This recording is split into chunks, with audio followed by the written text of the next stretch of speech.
All right, it is 1 p.m. according to my computer time. So without further ado, we will get this training started. Good afternoon, everyone. I hope everyone is staying safe with these storms that are sweeping across the state. And with that in mind, if there are any audio or internet malfunctions during this training, we're blaming the storm. So hopefully that does not happen and we can get through this seamlessly. And without further ado, just a reminder, if you have any questions, comments, or concerns during this training, please use the chat feature and we will address those accordingly. If you have any audio issues on your end, you can always try to call in and use your phone audio. That seems to work a little bit better than computer audio for some of these trainings. And it's with my great pleasure that I get to introduce Randa Mead as the new Senior Data and Compliance Manager for our team. Um, we did send out the restructure email last week. So a part of that restructure, Randa has now moved up into the Senior Data and Compliance Manager position, and I will pass it off to her. It would help if I unmuted myself.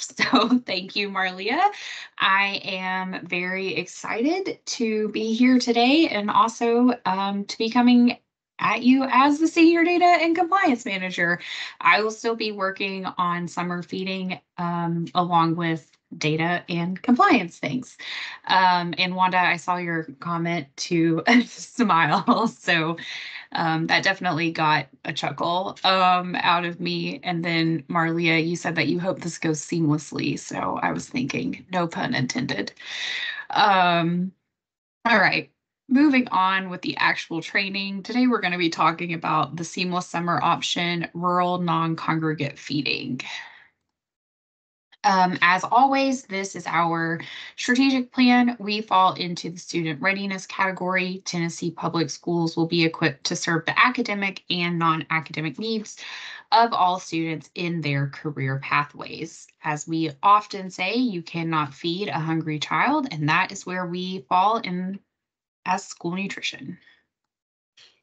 So our objectives for today are to establish requirements for rural non-congregate meals for summer 2024 and discuss options for implementing rural non-congregate feeding. A lot of this is the same as what it was last year if you participated in rural non-congregate feeding. Some of it is slightly updated based on new guidance.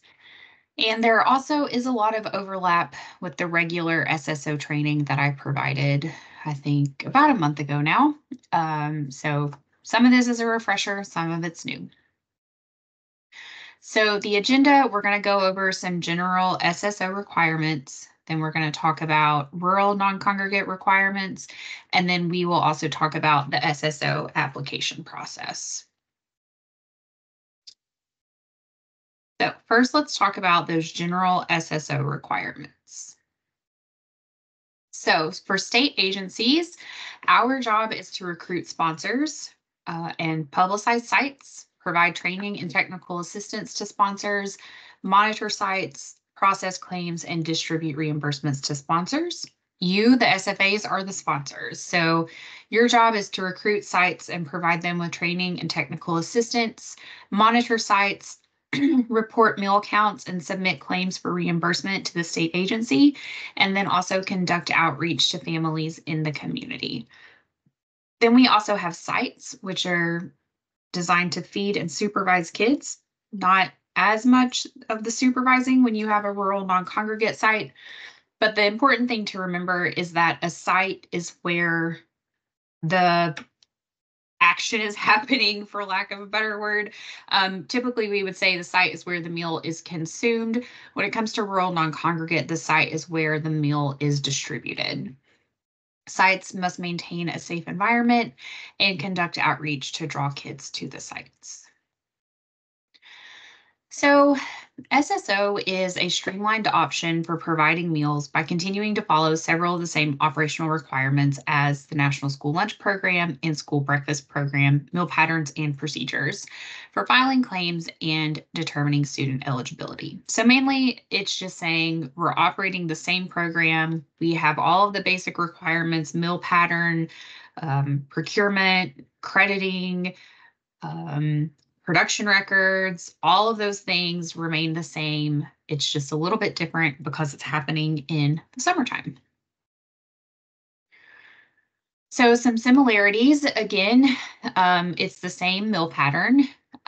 You have to keep accurate production records, maintain calorie, sodium, and fat limitations. You have to create and follow HACCP plans. Only meals served to children can be claimed for reimbursement. Of course, the caveat to that is if you're doing like a parent pickup or a home delivery, but the intent is still the same, that the meals are being served. You can't count meals that are just prepared. You have to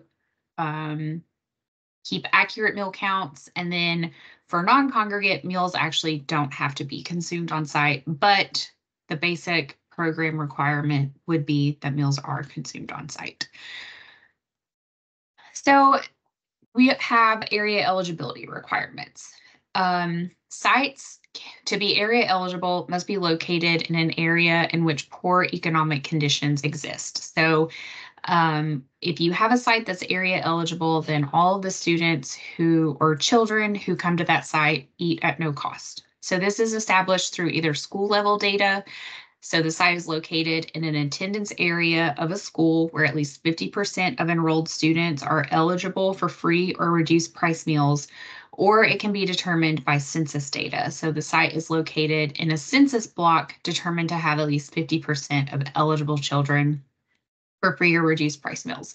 With census data, the site itself, that specific address, has to be considered eligible. School level data, the attendance area definition, we define very broadly. So we often look at feeder schools or kind of like overlapping school attendance areas to qualify sites as area eligible. So in order to use census data, you can look at either the FNS map or the No Kid Hungry map. The No Kid Hungry map will tell you if a specific block is eligible, but it will also tell you if it can be averaged to be eligible. Both of those maps are very handy. I'm not going to go into the extreme detail on those today since we did talk about them at the regular SSO training, but those links are there if you do need them. And you can always reach out to me or your regional consultant if you have questions about anything summer feeding related, especially area eligibility. So here are our basic site types and reimbursements. An open or a restricted open site, meals are served on a first come, first served basis. It serves all children aged 18 and under. Meals are reimbursed at the free rate for all children who are served a reimbursable meal, and the site must be area eligible. For a closed enrolled site, it serves only an identified or enrolled group of children who are participating in a specific activity. So academic summer school, required academic summer school is not a closed enrolled site. However, enrichment activities happening at a school can be a closed enrolled site. And that becomes important when we talk about doing congregate and non-congregate in similar locations. So I'll talk about that a little bit more later on. For closed enrolled, you can be area eligible. So 50% of the or it can qualify based on general area eligibility, or you can have 50% of those enrolled students qualify for free or reduced price meals. We also have camp and migrant sites, but those we don't often see, so I'm not going to go into detail with those two, but the information is there if you do have questions.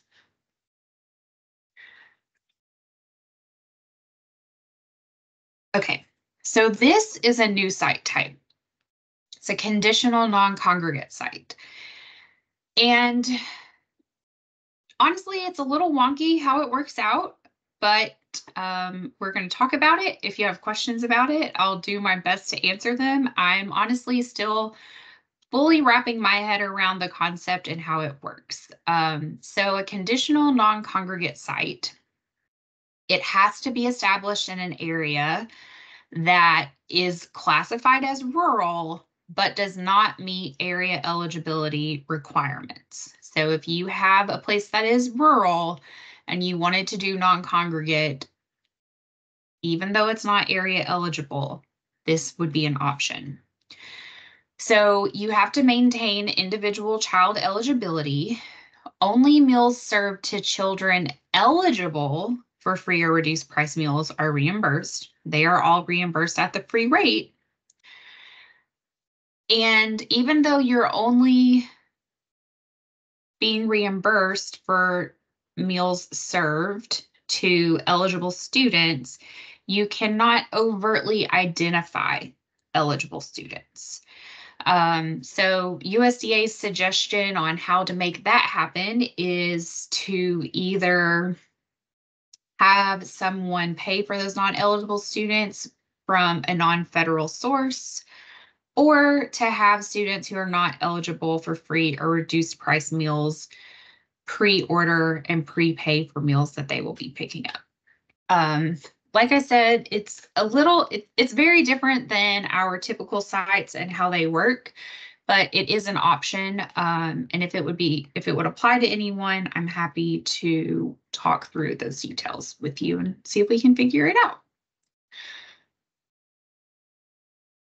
So on-site monitoring must be conducted for SSO, including your rural non-congregate sites. You have to monitor each site once within operation.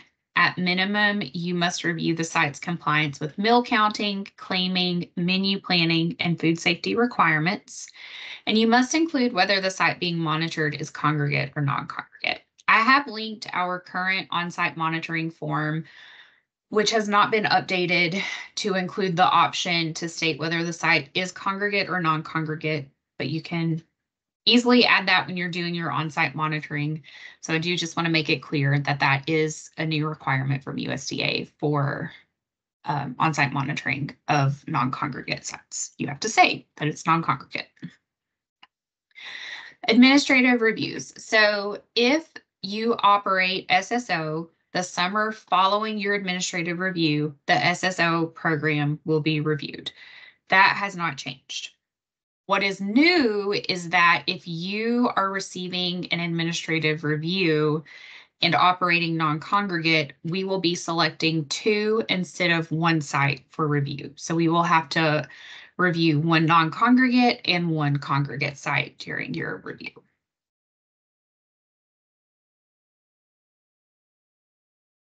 We don't have any review questions or anything like that to know what those may look like. Hopefully USDA will release them sooner rather than later. So we will keep y'all updated as we learn what that may look like. Okay, I'm gonna zip through these meal pattern slides because we covered them on the regular SSO training, and you're very familiar with the meal pattern requirements because, as we said, they're the same things that you do during the school year. So for the school breakfast program, we know we have milk, fruit, vegetable that credits as fruit, grains, and then meats that can credit as grains. We have daily and weekly minimum requirements for all of those components. Here we have our specification limitations for age grade group and calories, saturated fat, and sodium. Here we have our National School Lunch Program meal pattern. Again, we have our 5 components. We have fluid milk, fruit, vegetables, grains, meat, and meat alternates. We have daily and weekly minimums. The one thing I will call attention to specifically for lunch are these daily minimums, especially the 3/4 cup for K5 and 6-8 for vegetables. We are often operating offer versus serve and get in the habit of thinking of only a 1/2 cup of vegetable for this age grade group. Now, offer versus serve is allowed for non-congregate feeding.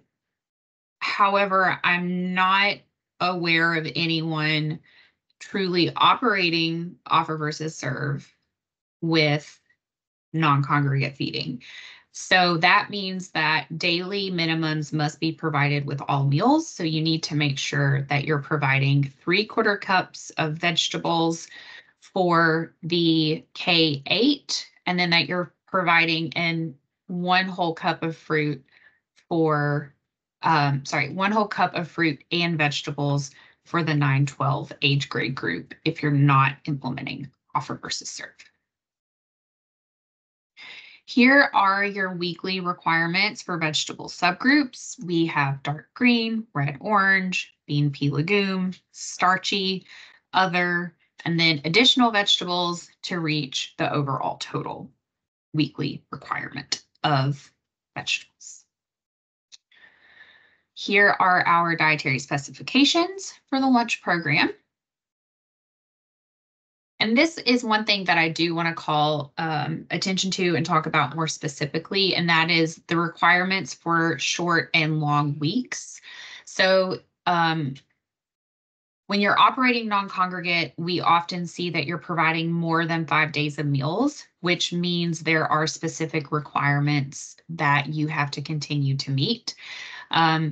The daily minimums are the same for all of the age grade groups, but for the long weeks, the weekly minimums increase for all components.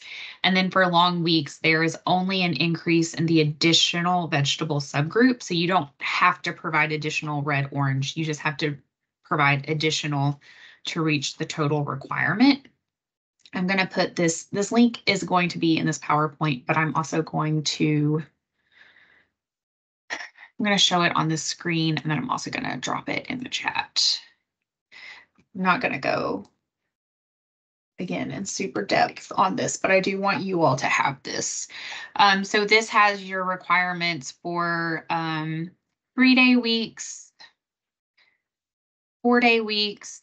So it doesn't have 5 because that's our typical. And then we have 6-day weeks with meal components for breakfast and lunch. And then it also has examples for a 7-day week. Those of you who operated in COVID will be familiar with that, but I did want to just bring it back around for attention.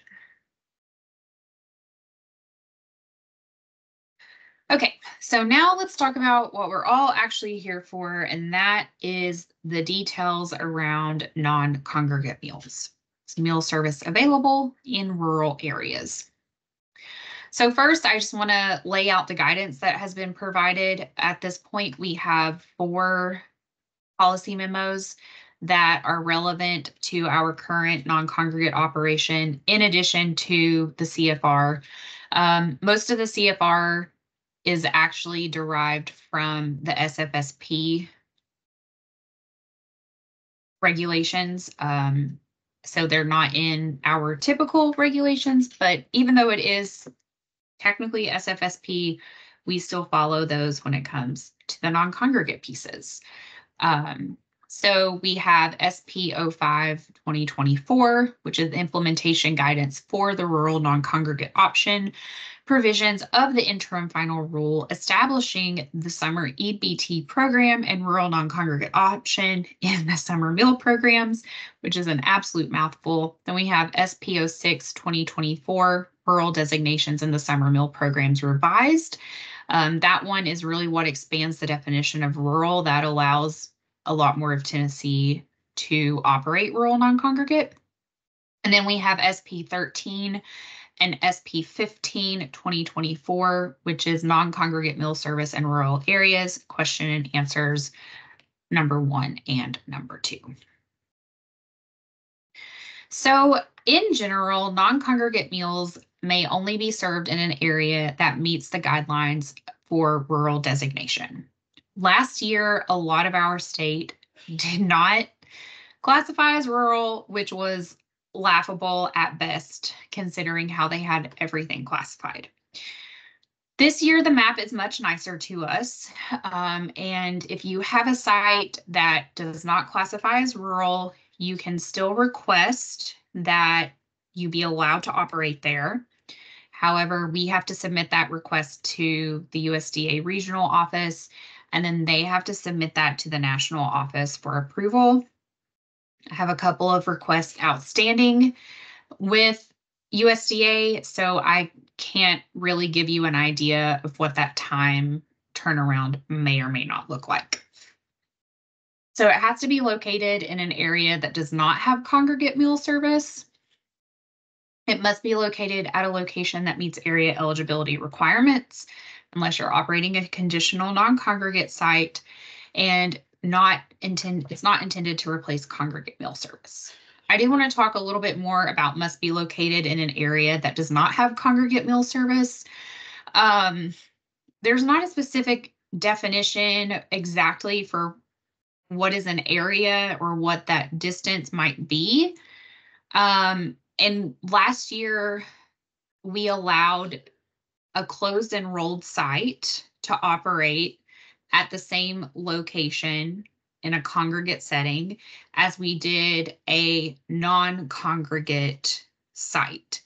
And this will be allowed again because it's not replacing that congregate meal service.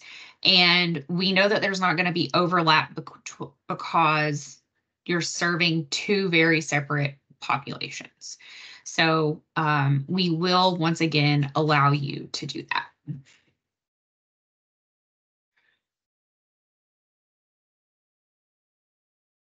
There's also the option to provide non-congregate meals at a congregate site for the days that the children won't be at that congregate site. So if you are having a congregate site for some type of activity Monday through Thursday, you won't be there Friday, Saturday, or Sunday.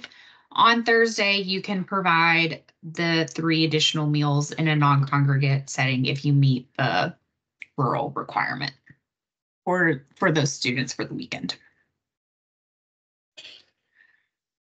So the rural definition is any area in a county which is not part of a metropolitan statistical area or any pocket at the option of the state agency. This was that initial definition, which has now been expanded and is, you can see the details of that on the rural designation map, which I also have pulled up. Bring this back over. So I did not want to zoom out to the world. So you're always going to want to click on View Larger Map. I'll go ahead and drop this link as well.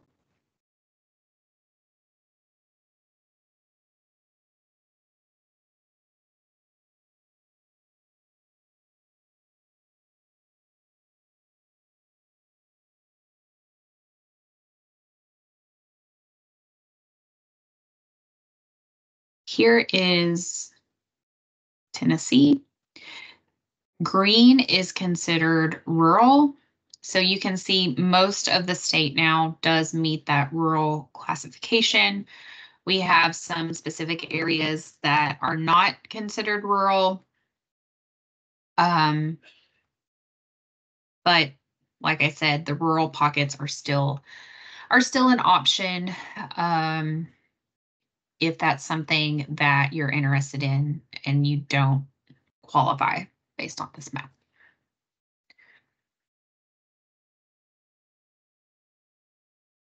If you would like to apply for a rural pocket, though, I will say let me know that as soon as you can so that we can get that submitted to USDA and hopefully get it approved in a timely fashion. Okay, so now I'm going to talk about some definitions. how we're describing our service models, and then meal types. So we have non-congregate, which is a site where meals are served in only a non-congregate setting. Combination is both congregate and non-congregate meals will be served. Home delivery, meals will be delivered directly to the homes of families. For meal types, we have bulk. So in the non-congregate meal service, these are specific food items provided in a larger quantity than required for a single meal service. And then we have unitized, which is food that is individually portioned, packaged, and served as a unit. From what I've seen, we had like, I would say, some in between, and we're not necessarily unitizing meals and packaging each one up in like a clamshell or something like that, but we are providing, from what I saw, a lot of like the single serving size foods. So that would still be considered unitized. We are not considering it bulk meal distribution if you're only providing like milk or juice in bulk, just because we know that is a lot easier to provide a half gallon of milk than multiple 8-ounce cartons. So the bulk would be if you're providing food, actual food in larger quantities, and there are additional requirements if you're doing bulk meal distribution, which we're going to talk about. Okay, so for the non-congregate meal service, food safety standards must be maintained. The non-congregate site still has to establish meal service times, and you may implement off versus serve. So what this means that you must establish meal service times is that you don't have to serve meals within what's typically required. So breakfast being of the morning, lunch being between 10 and 2. You can overlap those or have them at the same time or at different times. But you still have to actually establish a service time to say we will distribute meals within X time frame.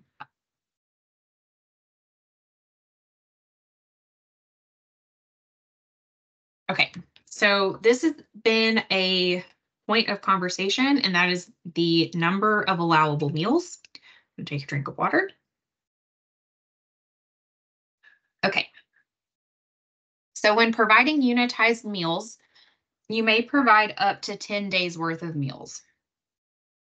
We're overall not recommending this on a regular basis, just because it would be very difficult to put that information in your TMAC application, because if you're providing it, I'm assuming on like a Monday, and you're providing 10 days worth, that would go through until like the next Wednesday, and then you wouldn't be able to have a distribution day until Thursday. Things just get really weird and wonky if you're doing that. So we're encouraging a maximum of 7 days. However, if it's like your last day of service and you want to provide meals from when your program ends until, 10 days worth to get them through like a certain gap, or I know some programs have told me they're taking off like the first week of July because it's always slow anyway, and you want to provide meals to cover that, then we can work with that. Just make sure you're letting us know so that you're totally operating within what your application says. We just don't want you to be providing 10 days on a regular basis due to the difficulty in, like I said, updating your TMAC application and that sort of thing. If you're providing bulk meals, you cannot provide more than 5 days worth of meals without state agency approval.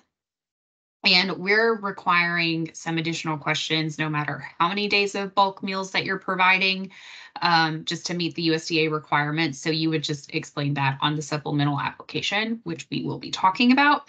It's very similar to last year's, but it does have some new questions.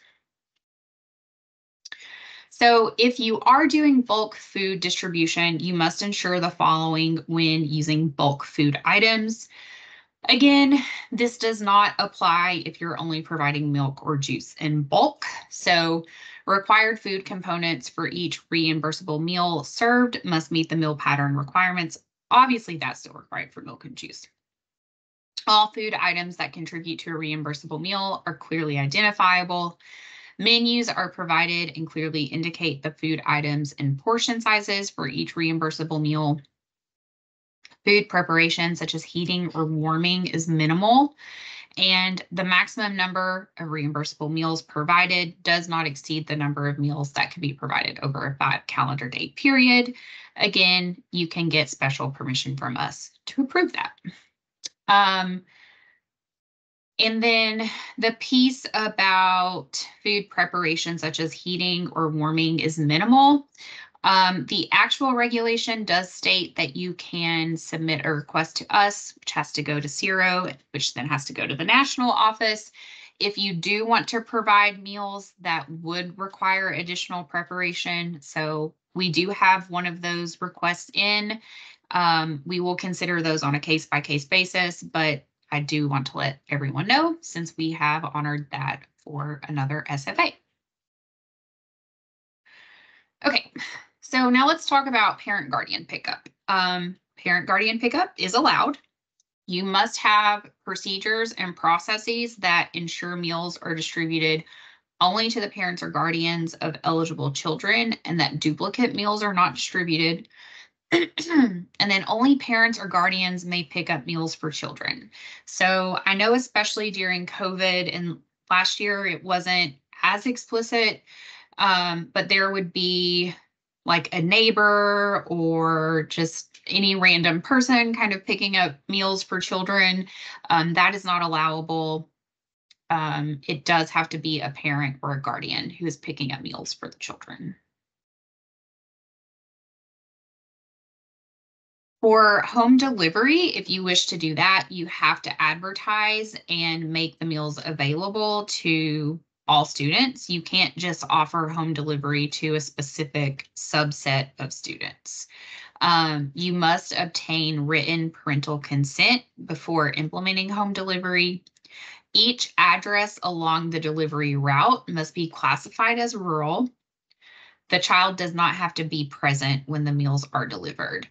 When it comes to home delivery, even though each specific address has to meet the rural classification, each of those addresses would not be a separate site. You would just have a site for home delivery, and then you would keep that information as to where your stops are and what your delivery route is. For the consent forms, you must include confirmation of the address and contact information, as well as the number of eligible children in the household. Optional things to put on the consent form or best practices would be information for maintaining food safety, information to assist with program integrity, delivery instructions, any type of time when the family or household may not be available for the meals to be delivered to their home. Okay, so for meal counting, meal counts must be taken at the point of service. Meals must contain all required components or items, and only one reimbursable meal can be served per child per meal service. So for non-congregate feeding, multiple meals may be served at once, but the one meal per child per service must be maintained through your integrity plan. So basically, we want to make sure that we don't have kids going to multiple non-congregate sites and getting meals that way. We don't want one child to get a non-congregate meal at one site and a congregate meal at another site. So that's what we're looking for when we're maintaining the one meal per child per service requirement. Last year, we created the non-congregate meal counting form, and that is available again this year, which we would highly encourage you to use when doing non-congregate, especially if you're doing multiple days of distribution.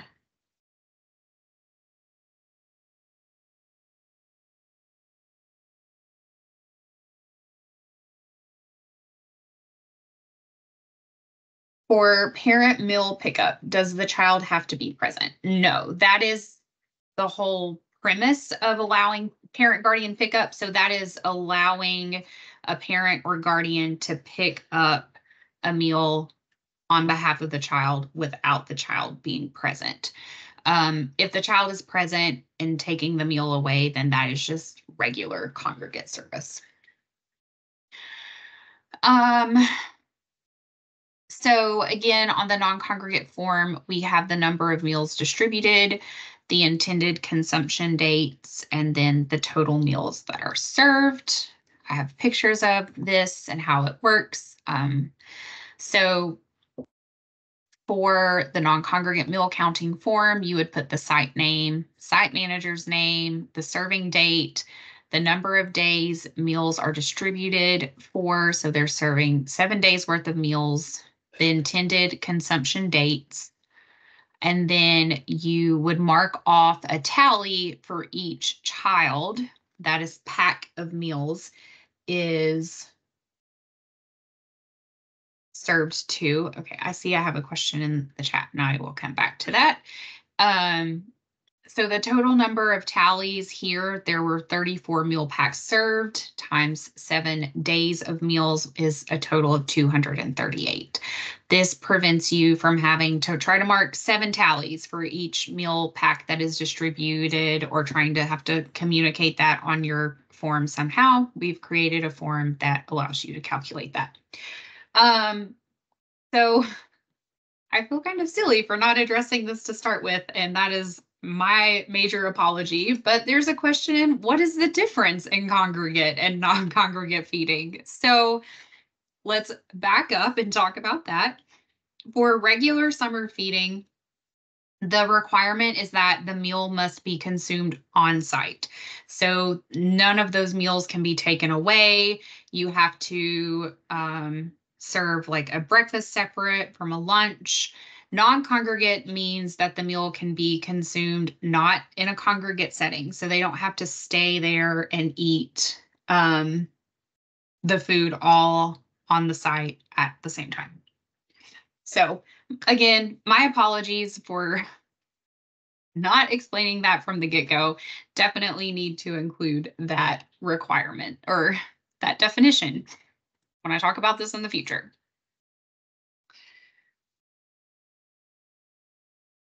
Okay, so here are some examples of procedures to prevent meal duplication. These were what were suggested from USDA in their policy memo that was released. So requesting that parents and guardians provide their children's name or other identifying information when picking up meals, using rosters or sign-in sheets, cross-referencing sign-in sheets such as with multiple sites, using a QR code or something for a sign-in sheet or a registration system.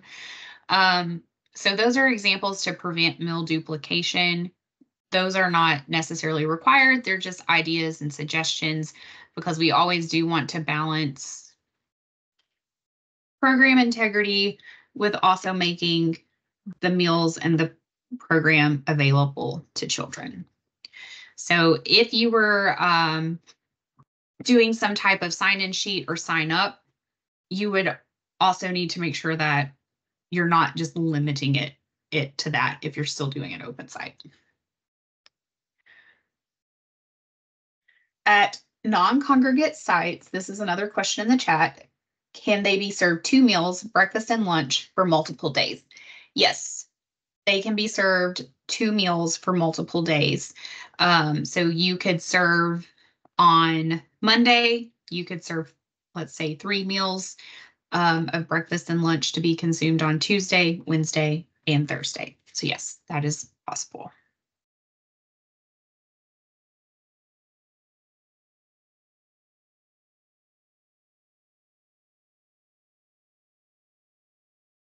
Any suggestions on how to verify a parent or guardian? Not right off, nope. Whether that is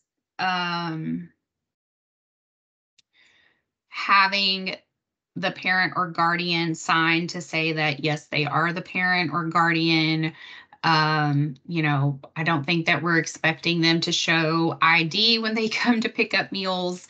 I would say do the best that you can, make it clear to your participants what your requirements and your expectations are.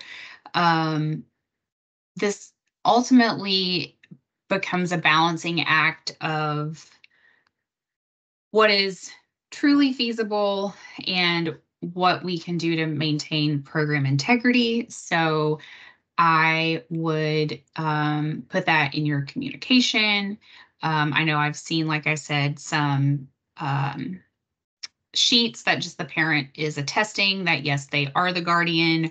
And if you want, I can, if you'll follow up with me, I can send you one of those that we had last year that I saw that I think worked well.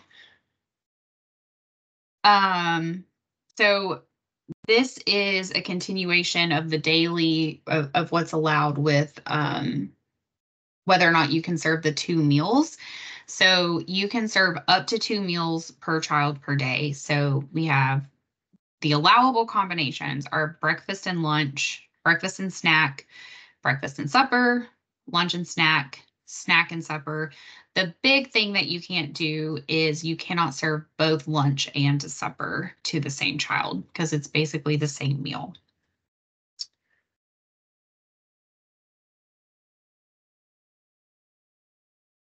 And I saw this question, it says don't answer it till the end, but I'm going to go ahead and answer it so I don't miss it. And that is, when will this be available for viewing?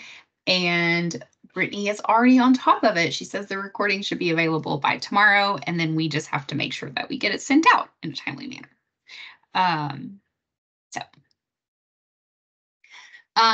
For non-congregate meal service, production records are also required. So you would complete a separate production record for each individual meal that is provided. So for example, if you're distributing 3 lunches and 3 breakfasts at one time, you would do 6 total production records for breakfast day 1, lunch day 1, breakfast day 2, lunch day 2, breakfast day 3, and lunch day 3. So this will help you to determine that all your daily minimum serving sizes are met for each meal. And that is why we have it broken out that way. So for the application process, this is the overview, and then we'll talk about the specifics of it on the next slides.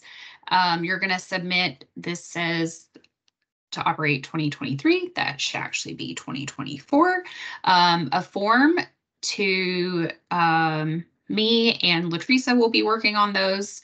And then you will wait for us to say yes or no, you are approved for non-congregate operation. Then you submit your TMAC application, and then you operate your non-congregate feeding.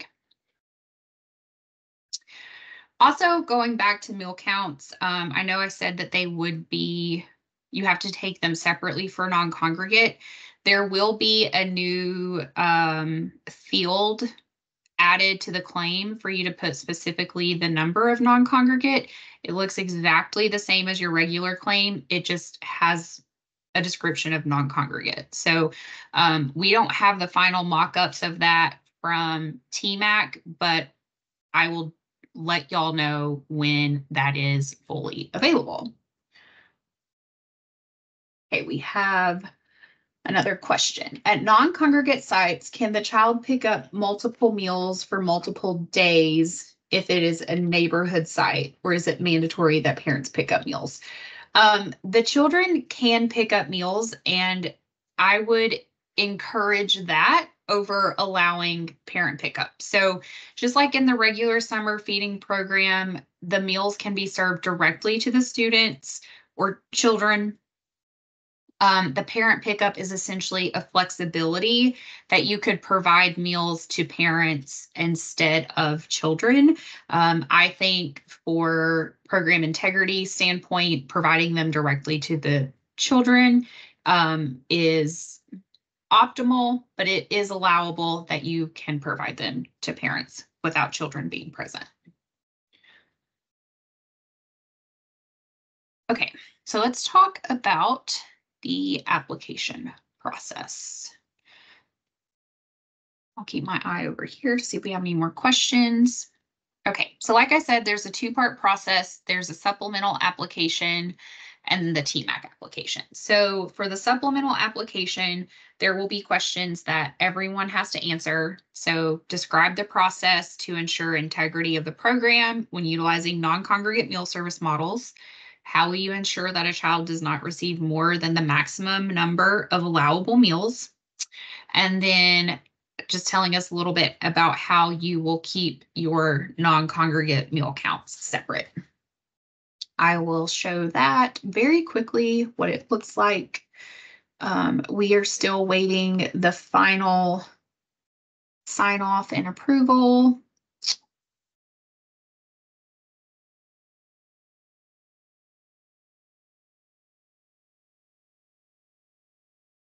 So here is what it looks like. Here's just a little description. You'll put your SFA name, who's submitting it, your email address, site name, the service model, the number of each meal type that's being distributed. If you're doing anything other than milk or juice in bulk, you can just say yes or no here, and then whether or not you will be implementing parent guardian pickup. One thing I will say about this application is we want this specifically to mirror your TMAC application. Last year, we received requests, and I think that was probably related to the limited amount of rural sites in the state, but we received applications on the supplemental application that did not make it to TMAC. And that is very messy from a data integrity standpoint. So please only put sites on here that you're definitely going to operate. We can always add additional sites or change sites if you need to.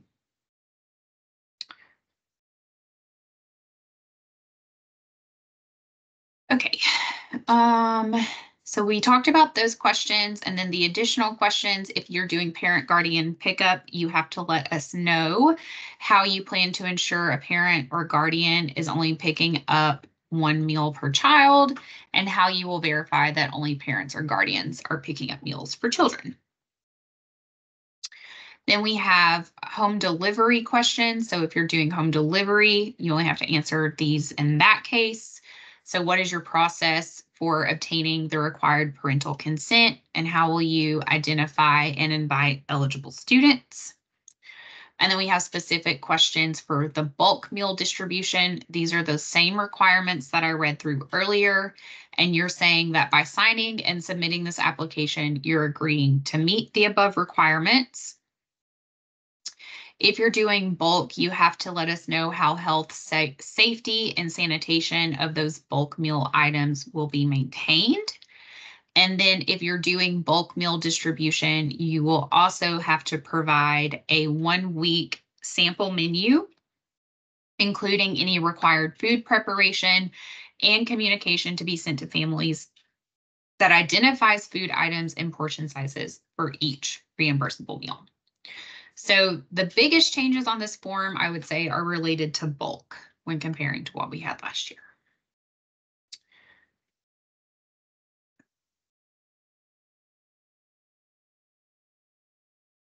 Yes, and Angela left a comment that says you do not have to allow parent pickup. You can require children to be on site for pickup in your district for the simplicity of your program. It's just an option to use if you want. Yes. That is absolutely true. You do not have to allow any parent pickup at all. That is 100% up to you whether or not you choose to utilize that flexibility. For the sake of time, I'm going to go through and skip to just the TMAC application questions that are specific to non-congregate, because we have questions added into TMAC that relate to non-congregate. Otherwise, the application is the same. Well, I'm going to talk about this part first. If you operated non-congregate last year, you created sites that specified the site number was in C and then a number. So we're going to have you do that again this year. If you're starting non-congregate and didn't do that last year, you'll create your site name and you'll call it NC and then the number plus the site name. That helps us track and submit reports that are required to keep track. That helps us track and submit data to SDA that they require us to submit for operating non-congregate.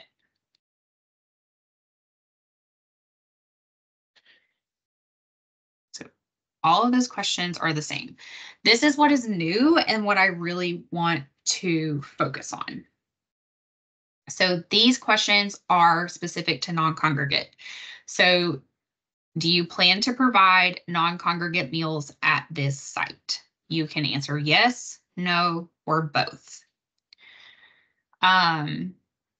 Is there a waiver for non-congregate meals due to excessive heat?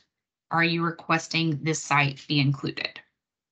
That is a question for if you don't qualify for rural and you're doing a typical congregate site. So if you're doing a rural non-congregate site, you wouldn't need the waiver for excessive heat because you're already operating in a non-congregate manner. Do you plan to provide non-congregate meals at this location as a rural location? So that's what we're talking about here. So you all would answer yes. And then it asks, will you be providing multiple days of meals? Yes or no. Then you will check the days that the meals will be distributed, which should match the prior piece of your application about when you will actually be operating. Then you tell it how many calendar days of meals are included and which meals are given in bulk, if any. That should also match what you have said in the prior question. So for example, if on this question you say you're doing breakfast and lunch, you shouldn't come down here and say you're giving AM snack in bulk. Then you will tell us whether or not the meals will be provided to parents and guardians, and if you're doing home delivery. Yes, some of this information is also included on the supplemental application, but for the sake of reporting and requirements, we are asking that you technically provide it in both of those places. There's also a free text spot for other non-congregate meal information. That's a great place to let us know that on your last day of operation, which is set for whatever day that is, you will be providing 10 days worth of meals. That way we have approved it, we are aware of it, we're all good to go. Here is some text that describes what I just went over. I'm not going to read all of that to you. I do want to make sure that we have time for additional questions. So here is my email address and my phone number. And then here is a QR code, which Marlia has the link that she will put in the chat that goes with that QR code. Thank you, Marlia. I think we've answered the questions that we have so far, but we'll hang around and see if you have any others. I was thinking about holding some office hours for those of you who are interested in operating rural non-congregate, whether you're new or did it last year, just kind of need some help because I know it can be a lot to wrap your head around. Would you all be interested in that if we provided that as an opportunity? You can put that in the chat. You can follow up with me separately. If it would be helpful, I would like to do it. If there's only a couple of people who would be interested, we can just chat, not necessarily in an official office hours capacity. As always, if y'all have questions, Leslie has asked, when will those new questions be in TMAC? Leslie, that is a wonderful question, and they should be there very, very soon. I have a call tomorrow to get some status updates from our lovely TMAC vendor, and I will have a better answer then. But it was my understanding that they should be there very soon, which I know is not a specific answer that we want to hear, but yeah. A few people that couldn't make it that would probably benefit from office hours. Okay, cool. And a couple of questions. Okay. Like I said, if y'all have specific questions, you can follow up with me. Happy to help out with that. And then we will look at putting maybe a couple of office hours on and see how those go. So, do we have any other questions? Need my email again. I will just go back a slide and I'll also pop it here in the chat.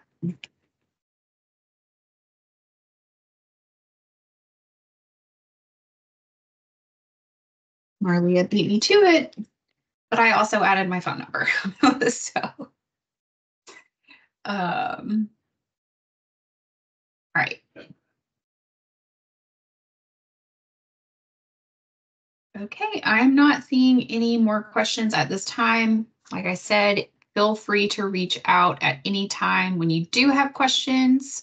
Thank you all for being in attendance today, and I am looking forward to working with you on summer and then all other things with the new job title. So I'm sure I'll be talking to y'all soon. Have a great day.